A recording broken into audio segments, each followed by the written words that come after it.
ہے کہ اس نے ہم تمام کو سرکار مدینہ راحت قلب و سینہ کی امت بابرکت میں پیدا فرمایا۔ معزز و مکرم حاضرین کرام، جیسا کہ ہم اور آپ سبھی جانتے ہیں کہ یہ جمادی الثانی کا مہینہ ہے، جسے جمادی الثانی یا جمادی الاخر بھی کہا جاتا ہے، اور یہ مہینہ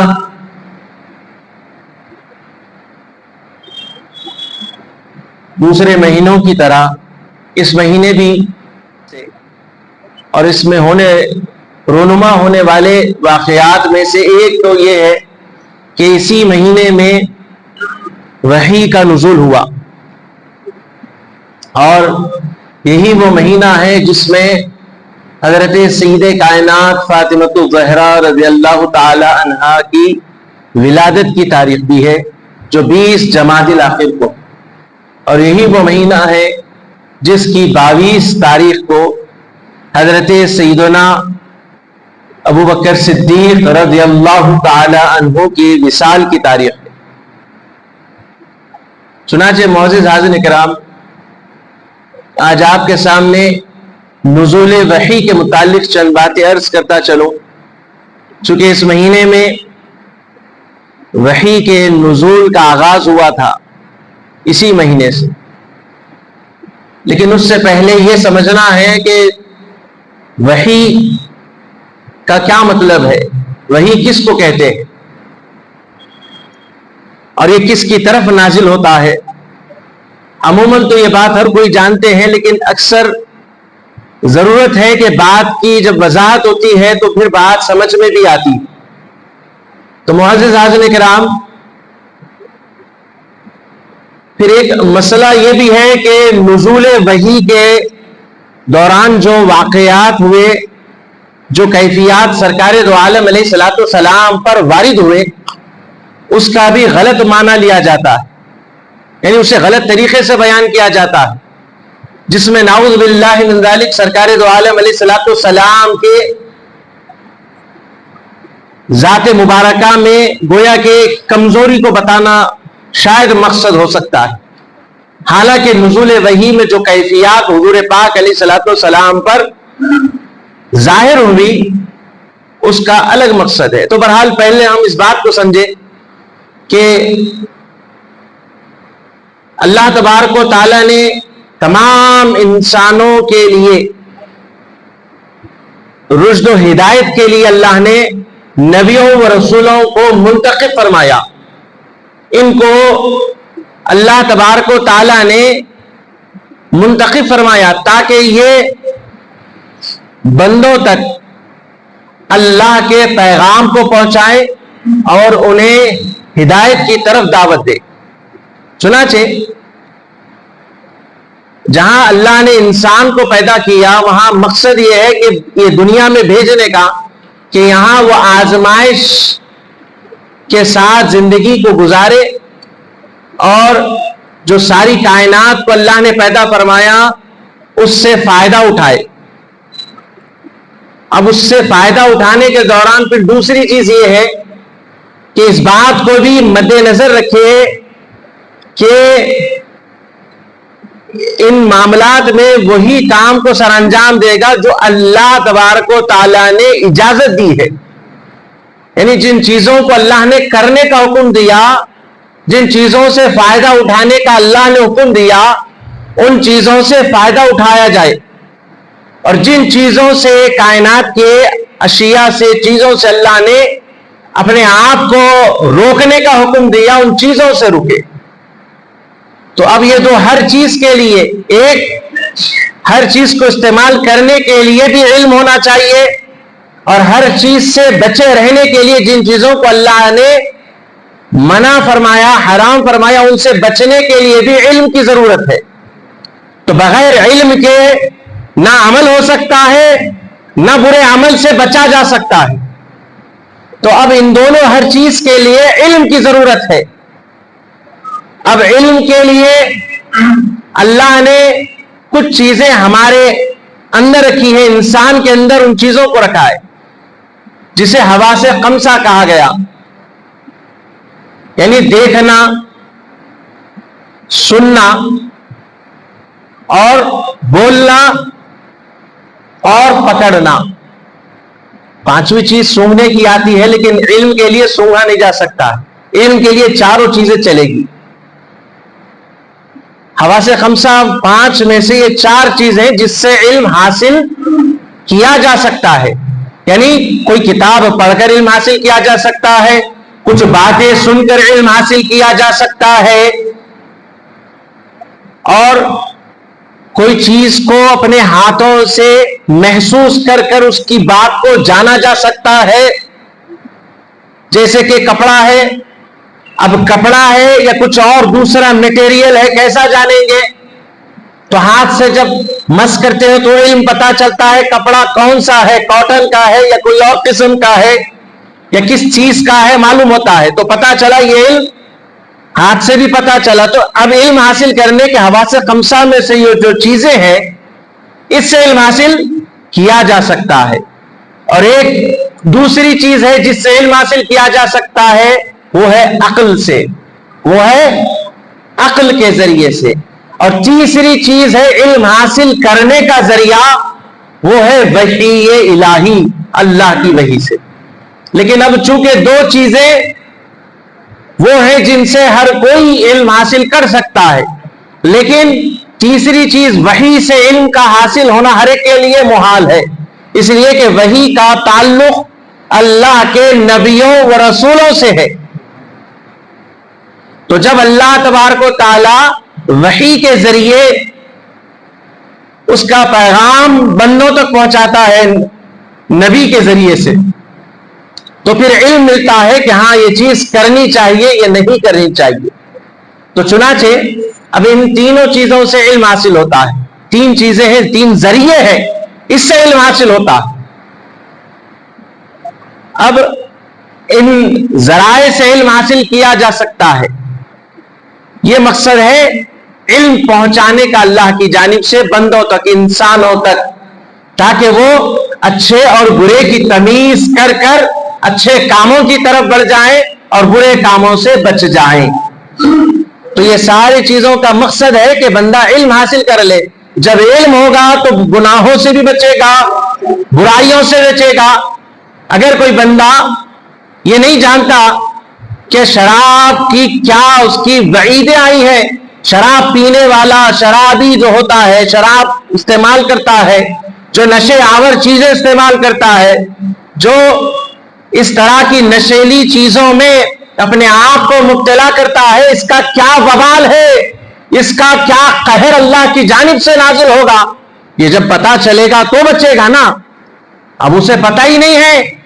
اب جو پینے والا ہے شراب، اس کو شراب کا نفع معلوم ہے، اس کے نزدیک نفع یہ نظر آتا ہے کہ اس کے پینے سے دل و دماغ کو کچھ وقت کے لیے سکون مل جاتا ہے، کچھ دیر کے لیے وہ دنیا کی پریشانیوں کو اپنے اندر محسوس نہیں کرتا ہے، تو وہ شراب پینے لگتا ہے، نشہ کرنے لگتا ہے.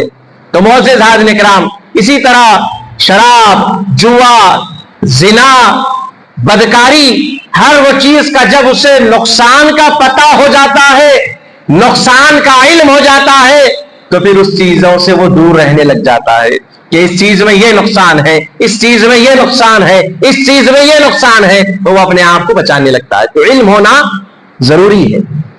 اور یہی وجہ ہے کہ آج ہم وقت رہتے اپنے بچوں کو، جو آج 2 سال کے ہوں، 4 سال کے ہوں، چھوٹے ہوں، بڑے ہوں، ہمیشہ والدین کو چاہیے کہ ان کی تربیت کی کوشش کرتے رہے.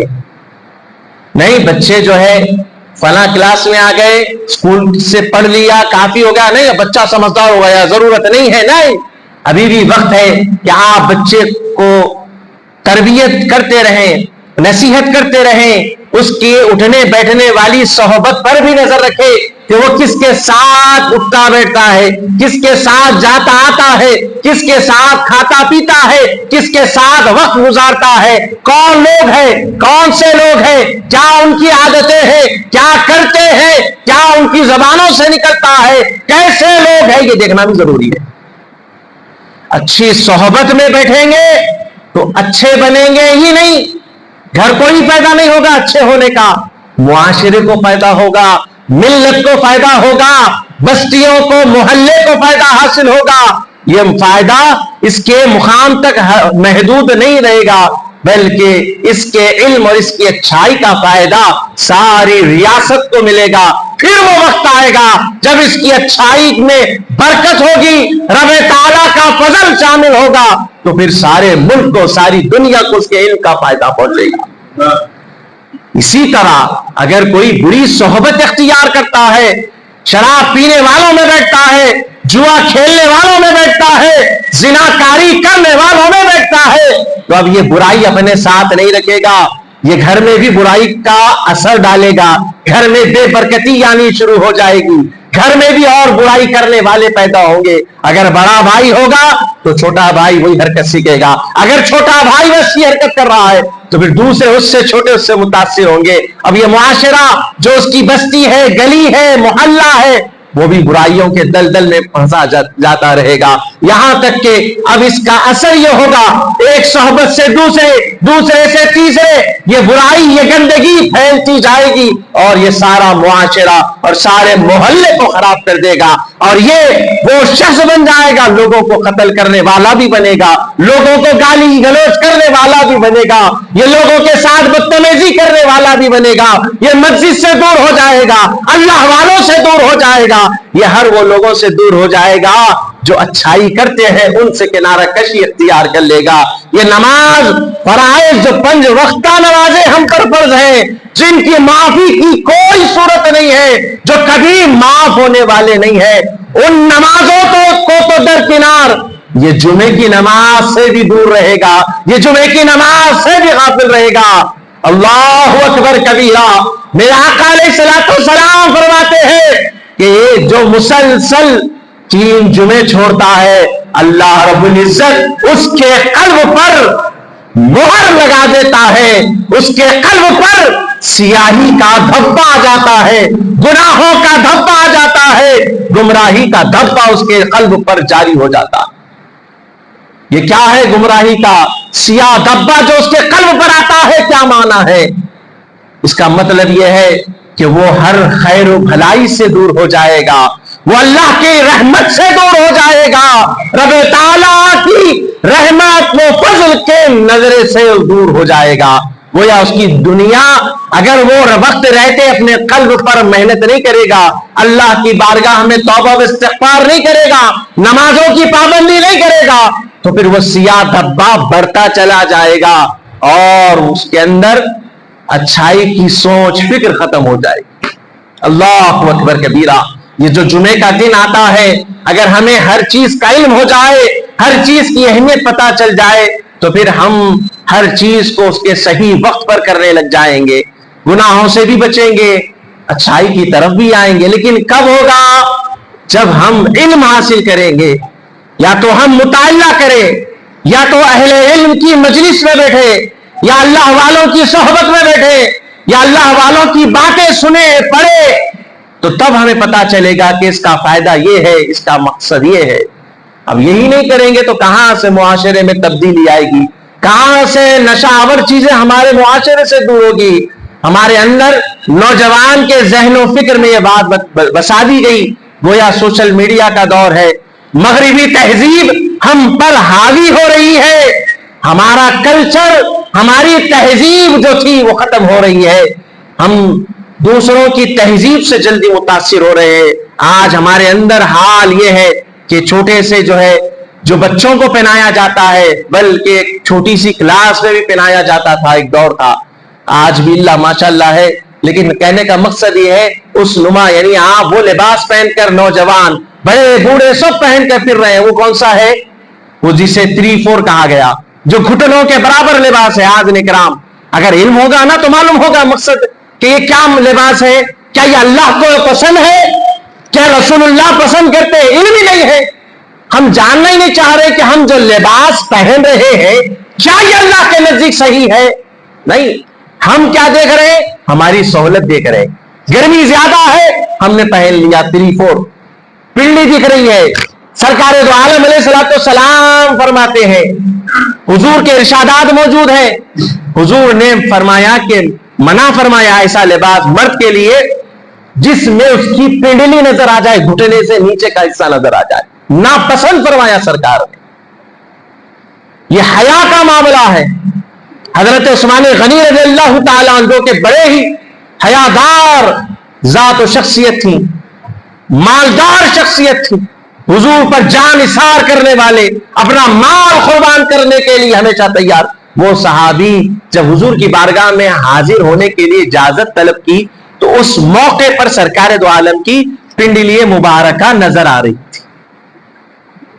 راوی روایت کرنے والے کہہ رہے, لیکن جیسے ہی حضرت عثمان غنی کے آنے کا اجازت چاہیے حضرت عثمان غنی نے, یا رسول اللہ میں حاضر ہونا چاہتا ہوں. یہ بھی دیکھو ذرا ادب کیسا ہے, کسی کے یہاں جاؤ تو کیسے جاؤ یہ بھی پتا چل رہا ہے.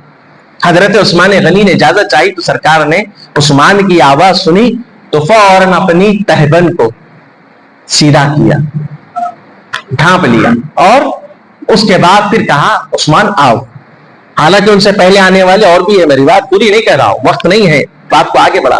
تو بہرحال تو یہ کیا معاملہ تھا, یعنی یہ حیا کا معاملہ ہے. یعنی حیا خود اپنے لیے بھی ہے, اگر کوئی ایسا شخص ہو تو اس سے بھی حیا کرنی ہے. اب یہ میں نے تہبند کی بات عرض کی آپ کے سامنے. ہمارے درمیان تہبند ایک فیشن بن گیا, پہنتے اس لیے کہ فلاں قوم پہنتی ہے, پہننا چاہیے بھائی. لیکن کبھی خدا رہا یہ سوچے یہ تہبند میرے آقا کی سنت ہے تو ثواب ملتا.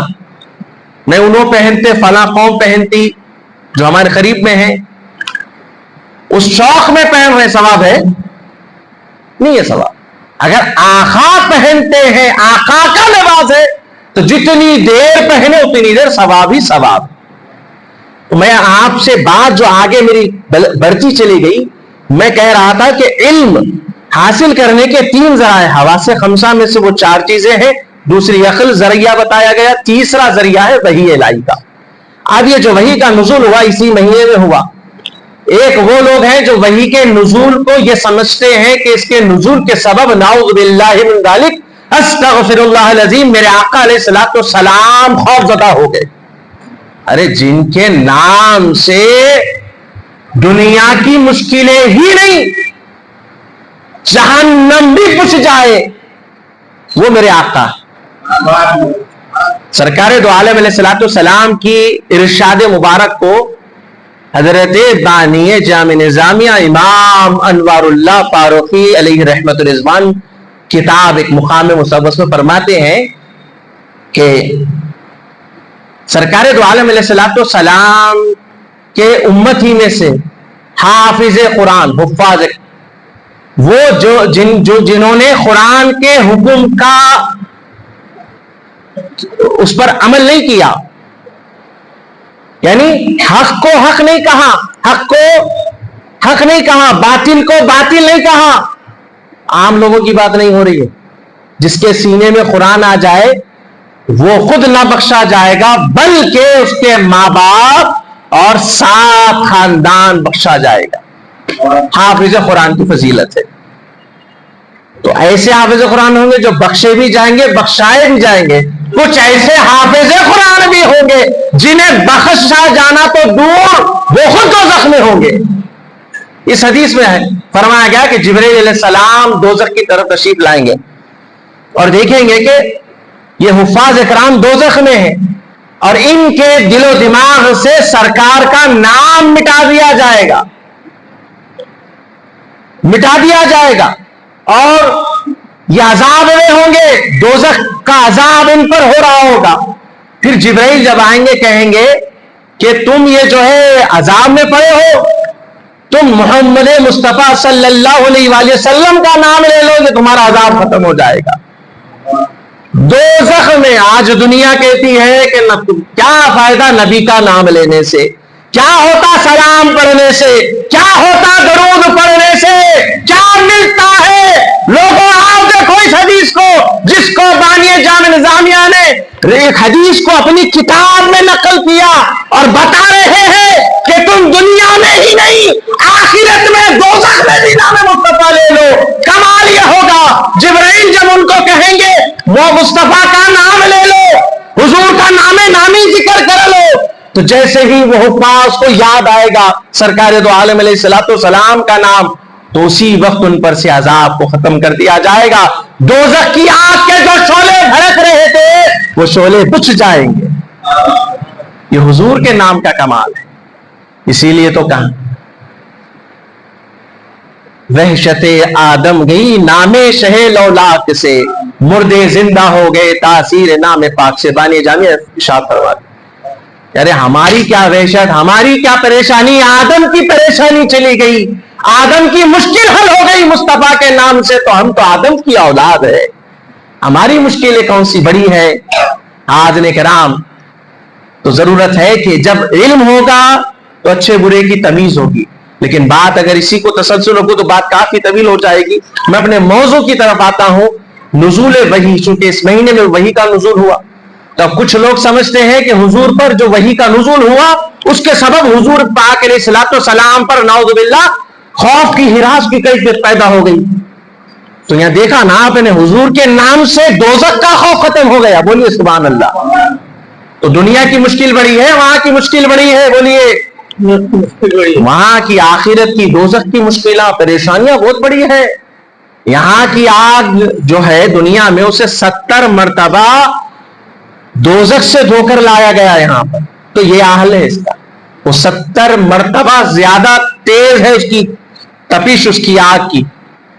تو بہرحال معزز حاضرین کرام, تو سرکار دو عالم علیہ الصلوۃ والسلام 40 سال کی عمر شریف میں اعلان نبوت فرمایا. نبی بنائے گئے نہیں, 40 سال کی عمر میں نبوت کا, اپنے نبی ہونے کا اعلان کیا. میں اللہ کا نبی ہوں فرمایا آپ نے. تو کیسے ہوا؟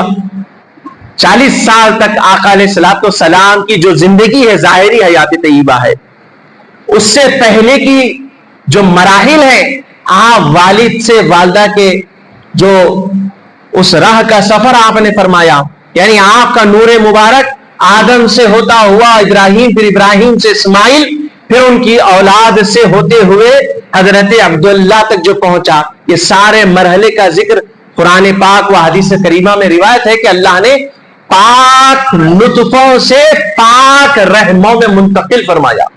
یہ حضور کا نور مصطفیٰ کا ذکر ہے جو کیسے پہنچے. پھر اس کے بعد جب آپ دنیا میں تشریف لائے, آپ کی ولادت ہوئی, ہم اور آپ سنتے رہتے ہیں. اس کے بعد جب ولادت ہوئی تو اب اس کے بعد آپ کا حال یہ تھا کہ جب آپ اس عمر شریف میں پہنچے جہاں آپ نے اپنی ذمہ داریوں کے احساس کو ظاہر فرمایا اور آپ خود دیگر کاموں میں مصروف اپنے آپ کو فرمانے لگے. یہاں تک کہ جب 25 سال کی عمر شریف آپ کی ہوئی تو پھر آپ کے یہاں حضرت خدیجۃ الکبریٰ ام المومنین اما جان حضرت خدیجۃ الکبریٰ, آپ نے نکاح کا پیغام بھیجا. بی بی خدیجۃ الکبریٰ کی طرف سے نکاح کا پیغام آیا, یہاں سے نہیں گیا. اور ہو بھی تو ایسے, یہ دنیا کی ایسی ہستی ہیں جن کا ثانی نہ پہلے ہے نہ بعد میں ہے, بس مختصر یہ ہے نہ ان کا ثانی ہے نہ سایہ. آقا کا اگر حسن دیکھنا بھی ہو تو ایک میں نہیں دکھے گا, یا تو حسن کو حسین کو جب ملاتے ہیں تو حسن مصطفیٰ مکمل ہوتا. اللہ نے الگ کر کر بتا دیا نہ ثانی ہے نہ سایہ ہے. اگر دیکھنا ہو تو دونوں کو دیکھنا ہوگا, حسن اور حسین کو دیکھنا ہو. بلال نے بھی اذان دیتے ہوئے کس کو دیکھا؟ حسن و حسین کو آخر میں بلایا گیا جب اذان دینے کے لیے تیار نہیں ہو رہے تھے, چونکہ جب محمد کا نام لیتے سرکار کا, میرے آقا کا, تو حضور سامنے ہوتے. اب حضور جب وصال کر گئے, پردہ کر گئے, تو غم اتنا ہو گیا آقا کی رحلت کا کہ اذان دینا آپ نے چھوڑ دی, مدینہ چھوڑ کر چلے گئے. لوگوں نے کوششیں کر کر مدینے کو بلایا, مدینہ آئے تو کہا کہ جب محمد کا نام آتا ہے تو میں سرکار کو سامنے دیکھا کرتا تھا, اب کسے دیکھوں. ایسے حضور کے دیوانے, ایسے حضور کے پیارے, ایسے حضور کے چاہنے والے جنہیں آقا نے خود خریدا. ابو بکر کو کہا کہ بلال کو آزاد کرا دو, یہ میرا غلام ہے, قربان جائے جسے آقا نے آزاد کروایا ہو وہ بلال ہے. تو معزز حاضرین کرام, تو بہرحال لوگوں نے کہا کہ ہم نواسے رسول کو آپ کے سامنے پیش کرتے, انہیں آپ کے سامنے جلوگر کرتے ہیں, آپ انہیں دیکھ کر اذان دیں. چنانچہ حضرت بلال نے تب اذان کہی پھر بعض روایتوں میں آتا ہے کہ وہی جب نام محمد پر پہنچے تو آپ کی روح قبض ہو گئی. تو بہرحال معزز حاضرین اکرام، تو سرکار دو عالم علیہ السلام کے پاس حضرت بی بی خدیجہ الکبریٰ رضی اللہ تعالی عنہا نے آپ کے پاس پیغام نکاح بھیجا اور آپ نے قبول فرمایا. حضرت ابو طالب نے خطبہ نکاح پڑھا، نکاح ہوا. بہرحال اب 25 سال کی عمر شریف میں ہے اور بی بی خدیجہ الکبریٰ رضی اللہ تعالی عنہا آپ کی پہلی زوجہ، اور آپ دیگر گھر کے ذمہ داریاں آپ ادا فرمانے لگے میرے آقا. اس کے بعد یہاں تک کہ انہی ایام میں آپ کا یہ حال ہو چکا تھا کہ آپ غار حرا تشریف لے جاتے. جو گئے ہیں دیکھیں اللہ ان کو پھر سے دکھائے، کعبہ دکھائے، مدینہ دکھائے، بار بار دکھائے. اور جو نہیں گئے ہیں پروردگار انہیں بار بار دکھائے اور ایسا دکھائے کہ وہیں بس جائے. تو معزز حاضرین کرام اتنی اوپر ہے، کیسا چڑھے ہوں گے، کیسا گئے. دیکھیں آپ آج دنیا سمجھ رہی ہے حضور پاک علیہ السلام کی طاقت و قوت کا اندازہ نہیں ہے لوگوں. وحی کے نزول کی بات آتی ہے تو حضور کی اوپر خوف کی بات کہہ کر مذاق بنایا جاتا ہے. نعوذ باللہ من ذالک. کیسا چڑھے ہوں گے؟ آج ہم چڑھ سکتے ہیں؟ اگر وہ چڑھ آپ وہاں گئے تو غار سور جائیے، وہاں چڑھ کر بتائیے کیسی قوت ہونا، کیسی طاقت ہونا. تو بہرحال معزز حاضرین کرام اب وہ بھی کب پتا چلے گا؟ یہ بھی علم ہے نا، نبی کی طاقت کیسی ہوتی ہے پتا کب چلے گا؟ روایت میں آتا ہے، فرمایا گیا کہ جنت کے 40 مردوں کی طاقت ایک نبی کی طاقت ہوتی. اور یہاں فرمایا گیا کہ انسان دنیا کے 40، بعض روایت میں 70 بھی ہے، مردوں کی طاقت جنت کے ایک مرد کی ہوتی ہے. تو نبی کی طاقت یہاں کی ہے وہاں کی بتائیے. اب ہمارے جیسے کس کے جیسے نبی؟ نعوذ باللہ ہمارے جیسے. ساری کائنات ایک طرف، آقا کی شان ایک طرف. تو بہرحال معزز حاضرین اکرام تو اس کے بعد سرکار دو عالم علیہ السلام غار حرا تشریف لے جایا کرتے اور وہاں آپ اللہ تبارک و تعالیٰ کے یاد میں، فکر میں، آپ مراقبے میں وہاں وقت بسر فرمانا شروع کیا. کبھی کبھی ایسا ہوتا کہ کئی دن آپ اسی میں تشریف فرما رہتے اور اپنے ساتھ ستو لے جایا کرتے، جو جو کا بنا ہوا ایک قسم کی غذا ہوتی جو دودھ کے ساتھ ہوتی، آپ لے جاتے اور وہ اسے وہیں تناول فرماتے، اس سے نوش فرماتے اور کئی دن اسی طرح گزرتے. پھر اس کے بعد پھر کافی دن ہو جاتے، ستو اور جو چیزیں مختصر جو لے لی تھی ختم ہو جاتی تو پھر واپس تشریف لاتے. یا پھر کبھی خدیجہ الکبریٰ حضور کی زوجہ اس غار پر تشریف لاتے. یہ حال ہوتا. یعنی آپ اندازہ کریں کہ یہ شوہر کی خدمت کی طرف یہ بات واضح کرتی ہے کہ اگر کوئی خاتون اپنے شوہر کی خدمت کرتی ہے، اس کا احترام کرتی ہے، تو آپ اندازہ کریں کہ یہ اس کا کرنا یہ بی بی خدیجہ الکبریٰ کی سنت، مشقتیں اٹھانا شوہر کی خدمت کے لیے. تو بہرحال معزز حاضرین اکرام بی بی خدیجہ الکبریٰ رضی اللہ تعالی عنہا تشریف لے جایا کرتی. اب یہاں تک کہ حال یہ ہوا کہ جب سرکار دو عالم علیہ السلام 40 سال کی عمر، 25 سے 40 سال کی عمر شریف میں جب آپ پہنچے، یہ جو 15 سال کے اندر ہوا یہ کہ جیسے جیسے 40 سال کی عمر شریف کا یعنی آپ کے نزول وحی کا وقت آتا، حضور اور زیادہ وہاں وقت اپنا لگانے لگے، وہاں تشریف فرما رہنا شروع کیے. یہاں تک کہ مہینہ بیت جایا کرتا سرکار وہیں غار حرا میں رہے. اللہ اکبر. یہاں تک کہ پھر ایک دن وہ وقت آیا جب آپ 40 سال کی عمر شریف کے اس مبارک مقام پر پہنچے تو پھر اب ہوا یہ کہ جبرائیل پہلی مرتبہ آقا کے سامنے تشریف لائے، وہی لے کر پہلی مرتبہ آئے، ورنہ اس سے پہلے بھی جبرائیل آئے. پہلی مرتبہ اللہ کا پیغام لے کر آئے اور آئے تو کہا اقرا. کیا کہا؟ اقرا. سرکار دو عالم علیہ السلام کیا کر رہے تھے غار مبارک میں حرا میں؟ کیا کر رہے تھے؟ اب دنیا کیا کر رہی ہے؟ اب جنہوں نے کتابوں میں پڑھا لیکن ادب مصطفیٰ سامنے نہیں رکھا، انہوں نے کیا کیا؟ صرف جبرائیل کے آنے کو دیکھ رہے ہیں، جبرائیل کیا لائے ہیں وہ دیکھ رہے ہیں. حضور کے 40 سال پہلے کی ظاہری حیات کو نہیں دیکھا تو جو چاہا کہہ دیا، حضور کی شان میں گستاخی کر دی وہی نزول کے بارے میں بتاتے ہوئے. لیکن 40 سال کے پہلے آپ نے سنا کیا ہوا تھا. حضور 1-2 سال سے نہیں، اب یہ آپ کا مسلسل معاملہ تھا، مشغلہ تھا. آپ غار ہرا میں رہتے. جب 40 سال کے جیسے جیسے آپ قریب آ رہے تھے عمر شریف کے، تو وقت اور زیادہ آپ یہاں پر اپنا سر فرمانے لگے، یہاں تک کہ جبرائیل آئے. اور جبرائیل آئے تو کیا کہا؟ اقرا. حضور کا کیا مشغلہ تھا؟ اللہ تبارک و تعالیٰ کی یاد و فکر میں، مراقبے میں مشغول ہے، محبوب کی یاد میں ہے، کائنات کے پروردگار کی طرف لو لگائے ہوئے ہیں آقا. اب یہ آقا کا اپنا مشغلہ ہے، میرے آقا کا، اور آقا اپنا قلب اثر رب تعالیٰ کی طرف متوجہ کیے ہوئے ہیں. جبرائیل آئے، اقرا کہا، آقا نے کہا میں نہیں پڑھتا. ما انا بقاری کہا، میں نہیں پڑھتا کہا. یہ نہیں کہا میں نہیں جانتا، مجھے پڑھنا نہیں آتا. قاری کس کو کہتے ہیں؟ قرأت کرنے والے کو کہتے ہیں، پڑھنے والے کو کہتے ہیں. تو یہاں یہ کب مانا ہوا میرے کو پڑھنا نہیں آتا؟ اب کسی کا نام لیں گے، حافظ صاحب ہے، امام صاحب ہے، تو ان کو نام کو کیا حافظ و قاری بولیں گے. مطلب کیا؟ قرآن کے تلاوت کے اس اصول کو جاننے والا قاری. تو حضور نے کہا مانا بھی قاری، میں نہیں پڑھتا فرمائے. تو قرآن اچھے سے پڑھنے والے کو قاری کہتے ہیں. تو حضور نے کہا میں نہیں پڑھتا. تو اب اس کے بعد جبرائیل نے کیا کیا؟ معانقہ کیا. پھر کہا اقرا. اب اس کے بعد دو متواتر روایتیں اس میں فرمایا. بعد میں حضرت جبرائیل نے کہا اقرا. پھر تیسری مرتبہ جبرائیل نے پھر حضور کے سے معانقہ کیا، یعنی حضور کو اپنے گلے لگایا، معانقہ کیا. اس کے بعد پھر جبرائیل نے کہا اقرا باسم ربک الذی خلق. 2 مرتبہ اقرا کہا.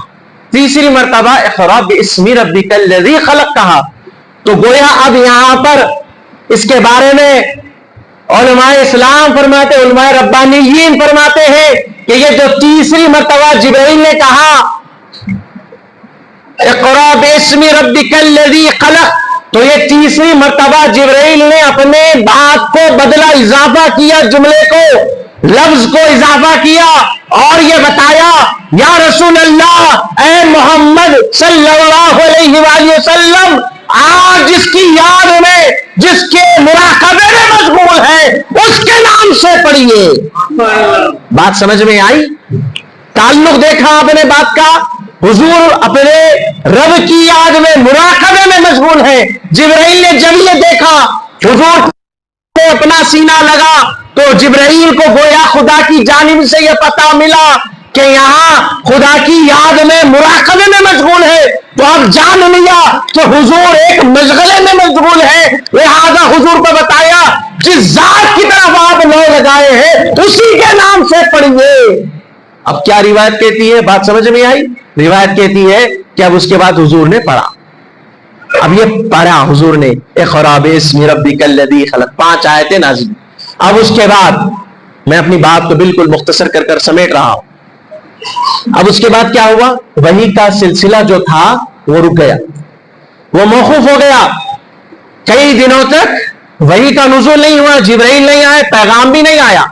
اب آقا کا کیا معاملہ تھا؟ یہ وحی کا نزول جو ہوا، اس کے بعد تو حضور گھر اپنے مکان مبارک کو، دولت خانے کو تشریف لے گئے، اور آپ کے جسم اطہر پر اس نزول قرآن کی سبب جو انوار و تجلیات کا ظہور ہوا، اس کی کیفیت ظاہر ہونا شروع ہوئی، اور آپ کا جسم اطہر کانپ رہا تھا.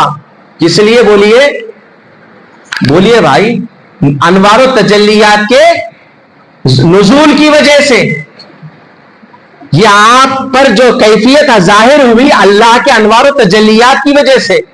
اب یہاں کہیں اور ہے، کچھ پڑھ لیے لفظوں کو، لکیر کے فقیر ہیں، سمجھ لیا کہ کسی اور وجہ سے نہیں. انوار و تجلیات، کیا دلیل ہے اس کے پیچھے، کیا وضاحت ہے؟ تو آئیے قرآن پڑھتے ہیں، آپ بھی ہم بھی.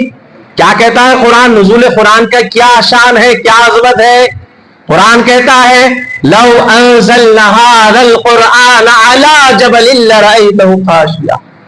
اگر یہ قرآن پہاڑ پر نازل ہوتا تو وہ پہاڑ خوف خدا کی وجہ سے، یا عظمت قرآن کی وجہ سے، یا عظمت کلام کی وجہ سے ریزہ ریزہ ہو جاتا. تو جو نزول قرآن کوئی آسان بات نہیں ہے. حضور کی برکت کے سبب آج ہم سب جتنے قرآن یاد کیے ہیں, جن کے سینوں میں قرآن موجود ہے, یہ حضور کے وسیلے سے ہمارے سینوں میں محفوظ ہے. جس کو کچھ آیتیں یاد ہے, جس کو چند سورے یاد ہے, جس کو پورا قرآن یاد, یہ حضور کے وسیلے سے, برکت سے. تو بہرحال حاضرین کرام, اب اس کے بعد حضور اپنے مکان مبارک دولت مبارک تشریف لے گئے, اور آپ جب وہاں پہنچے تو بھی خدیجہ کبریٰ سے کہا کہ اے ختیجہ, مجھے اپنی امت کا خوف ہو رہا ہے اور میری قوم کا خوف ہو رہا ہے کہ میری قوم مجھے اس بات کو, جس کا پیغام اللہ نے دیا, اس کو مانے گی یا نہیں.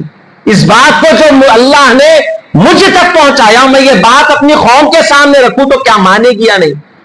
تو بی بی خدیجہ کبریٰ نے عرض کیا کہ یا رسول اللہ, میرے پیارے شوہر نامدار, اللہ تبارک و تعالی ان کے دلوں کو آپ کی طرف پھیر دے گا, یہ آپ کی بات کو مانے. اور حضور نے فرمایا کہ مجھ پر ایک چادر اڑا دو. آپ کی جسم تھر کانپ رہا تھا انوار و تجلیات کے نزول کے سبب. بہرحال اس کے بعد پھر آپ واپس اپنے غار حرا کو تشریف لے جانے لگے. یہ سلسلہ پھر چلتا رہا, یہاں تک کہ کئی دن گزر گئے. پھر اس کے بعد ایک مرتبہ آپ اپنے بستر مبارک پر استراحت فرما رہے تھے تو ندا آئی, پیغام آیا خدا کا, یا ایھا المدثر قم فانذر. 5 آیتیں نازل ہوئی, 2 آیتوں یہ دیکھ لیں آپ. اے چادر اوڑھ کے سونے والے, اے چادر اوڑھ کے سونے والے. اس کے بعد فرمایا قم فانذر, دنیا کو یہ پیغام اللہ ارشاد فرما رہا ہے, تم اگر نزول وحی کے سبب خدا کے حبیب کو, میرے پیارے نبی کو خوف والا سمجھ رہے ہو تو دیکھو میرا نبی خوف کے لیے نہیں, دوسروں کو خدا کا خوف دلانے کے لیے آیا. ڈراؤ فرمایا, اے چادر اوڑھ کے سونے والے اٹھ جا اور لوگوں کو خوف دلا, اللہ کا ڈر سنا. حاضرین کرام, تو یہاں پر یہ دوسرا جو نزول ہوئے دوسری مرتبہ, پہلے کون سی آیت نازل ہوئی؟ سورہ اقرا. دوسرا سورہ مدثر کی 5 آیتیں. یہ کچھ آیتیں, یہ کچھ آیتیں. وہ آیتیں جو تھی نبوت کا اعلان تھا, حضور کے نبوت کا اعلان تھا. نبوت سے بڑا درجہ رسالت کا ہے, اور یہاں اللہ نے اقرا کہہ کر نبی ہونے کا اعلان فرما دیا. اور ادھر یہاں پر یا ایھا المدثر قم فانذر, حکم ہوا تبلیغ کرو محبوب. اب اس کے بعد تیسرا جو کام کرنا تھا, جو مشن اللہ کی جانب سے میرے اور آپ کے آقا کو اللہ نے عطا فرمایا, وہ تیسرا کون سا ہے؟ مکمل سورت اللہ نے نازل فرمائی. یہ دوسری آیتیں جو نازل ہوئی سوروں کی, ابتدائی چند آیتیں تھی. مکمل تیسری مرتبہ جو سورہ نازل ہوا وہ سورۃ الفاتحہ. اللہ نے اس میں ساری باتیں بتا دی. الحمدللہ رب العالمین الرحمن الرحیم مالک یوم الدین ایاک نعبد و ایاک نستعین اهدنا الصراط المستقیم صراط الذین انعمت علیہم غیر المغضوب علیہم ولا الضالین آمین. یہ سورہ مکمل نازل ہوا تو پہلی نبوت کا اعلان فرما دیا. کیسے؟ حضرت موسیٰ علیہ السلام جو اپنے ایک مقام سے جب آپ گزر رہے تھے تو آپ کی زوجہ سے آپ نے کہا تھا کہ میں دیکھتا ہوں کہ وہاں کچھ آگ جل رہی ہے, وہاں سے آگ لے آؤ. حضرت موسیٰ علیہ السلام نبی بھی ہے, رسول بھی ہے. چنانچہ حضرت موسیٰ علیہ السلام نے جب زوجہ سے کہا تو اس کے بعد آپ وہاں آگے بڑھے, ایک مقام پر اونچائی پر پہاڑ پر پہنچے تو دیکھا کہ ایک درخت کے اندر سے آگ آ رہی. وہاں سے آواز آئی نا ربک, میں تمہارا رب ہوں. اس کے بعد فرمایا فخلع نعلیک, اے موسیٰ نالین اتار دو. یہ وادی جو ہے طوا کی وادی ہے, مقدس وادی ہے, نالین اتارو. حضرت موسیٰ اپنی نالین شریف اتار دیے اور آگے بڑھے. رب نے انہیں نبی ہونے کا منتخب کا اعلان فرمایا. پھر اسی طرح حضرت موسیٰ علیہ السلام دوسری مرتبہ اللہ نے پھر ایک موقع پر آپ کو منتخب فرمایا اور کیا کہا؟ آپ کو رسول ہونے کے لیے منتخب فرمایا. اور اس کی آیت کریمہ کیا ہے؟ آپ کو فرمایا کہ اے موسیٰ فرعون کے پاس جاؤ اور اسے میرا پیغام سناؤ. انہو طغا، اسے ڈراؤ، وہ باغی ہو گیا ہے. انہو طغا، وہ باغی ہو چکا ہے، لہذا اسے ڈراؤ. تو یہاں پر علماء کرام اپنی کتابوں میں لکھتے ہیں، فرماتے ہیں کہ یہ جو تھا دوسری مرتبہ رسالت کا انتخاب تھا، اور حضور پاک علیہ الصلوۃ والسلام کو بھی اللہ نے اسی طرح ایک کے بعد دیگر آیات کے جو نزول ہوئے ہیں، یہ نزول کا سبب حضور کے رتبہ نبوت کو ظاہر فرمانا تھا، پھر رتبہ رسالت کو ظاہر فرمانا تھا، اور تیسرا سورہ مکمل جاری نزول فرما کر حضور پاک علیہ الصلوۃ والسلام کے مرتبہ عظمت کو بتانا تھا، اس لیے سارا سورہ نازل فرما دیا. تو معزز حاضرین اکرام، حضور کے یہ نزول وحی کا مہینہ ہے. اسی مہینے میں حضور پر وحی کا نزول ہوا، آغاز شروع ہوا. اور حضرت بی بی عائشہ صدیقہ رضی اللہ تعالی عنہ فرماتی ہے کہ ایک صحابی نے حضور سے پوچھا تھا کہ آپ پر جو وحی آتی ہے تو کس طرح اس کی جو آواز ہوتی ہے، کیا ہوتا ہے؟ تو حضور نے فرمایا کہ وہ جو وحی آتی ہے تو مجھے اس میں کبھی کبھار گھنٹی بجنے کی سی آواز آتی، ایک طرح کی گھنٹی سی آواز آتی ہے فرمایا، اور اسی میں مجھے پیغام خداوندی ملتا ہے، جبرائیل آتے ہیں. تو بہرحال عرض کرنے کا مقصد یہی ہے، میں نے ابتدا میں بات عرض کی کہ علم کا حاصل کرنا یہ ضروری ہے. جب علم، یہ وحی کے نزول کا سبب بھی یہی ہے کہ ہمارے اندر باتیں پہنچ جائیں، ہم تک باتیں حاصل ہو جائیں، تاکہ اچھے اور برے کی پہچان ہمیں حاصل ہو جائے. اللہ رب العزت سے دعا ہے کہ ہم تمام کو مقصد حیات کو سمجھنے کی توفیق عطا فرمائے. اللہ اس کے رسول کے احکام پر کامل طور پر عمل کرنے والوں میں ہم تمام کے نام کو شریک فرمائے. وما علینا الا البلاغ المبین والحمد للہ رب العالمین.